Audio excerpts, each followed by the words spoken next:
चारों वेदों में 20,379 मंत्र हैं। कितने मंत्र हैं? 20,379 मंत्र हैं।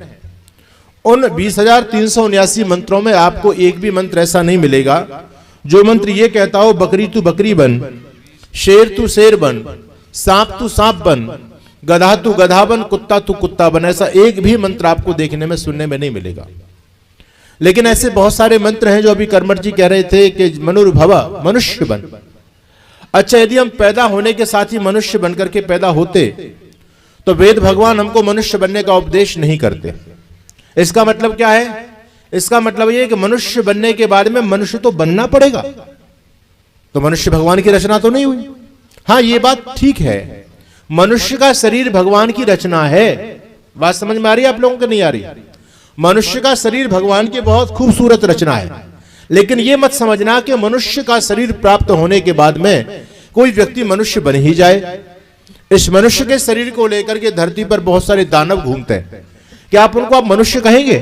जो इतने निकृष्टतम कर्मों को करते हैं, बहुत घृणित कर्म को करते हैं, जिसको देख करके सुन करके व्यक्ति की गर्दन शर्म से झुक जाती है, ऐसे कुकृत्यों को करने वाला इंसान क्या इंसान मनुष्य कहला सकता है? तो बंधु, एक बात समझ में आई कि मनुष्य के देह को प्राप्त करना कोई बहुत बड़ी बात नहीं है। मनुष्य का देह तो आपको अपने पुण्यों से प्राप्त हो गया, लेकिन मनुष्य के देह को यानी शरीर को प्राप्त करने के बाद में मनुष्यता को अचीव कर लेना, यह बड़े पुण्यों का काम है। और यदि ये मनुष्यता हम प्राप्त नहीं कर पाते मनुष्य को शरीर प्राप्त करने के बाद में, तो फिर अगले जन्म में ये मनुष्य का शरीर भी हमसे छीन लिया जाता है। इसलिए यदि हम हमेशा ये चाहें कि भगवान हर जन्म में मुझे मनुष्य का जीवन प्रदान करे, हर जन्म में भगवान मुझे मनुष्य बनाकर के धरती पर भेजे, तो आपको अपने जीवन में मनुष्यता अर्जित करनी ही पड़ेगी। बाकी मनुष्य बनने का दूसरा कोई फॉर्मूला है ही नहीं। आज हम देख रहे हैं धरती पर मनुष्यों का अत्यंत अभाव है। हर व्यक्ति कोई डॉक्टर बनना चाहता है, इंजीनियर बनना चाहता है, आईपीएस जज बनना चाहता है, लेकिन मनुष्य बनने की तरफ लोगों का रुझान बहुत कम है। एक व्यक्ति मेरे से कहने लगे, स्वामी जी आजकल बहुत कंपटीशन है, हर क्षेत्र में कंपटीशन है। एक जगह निकलती है, वहां हजारों लोग लेकर के पहुंच जाते हैं अपनी डिग्रियों को। हर क्षेत्र में कंपटीशन है।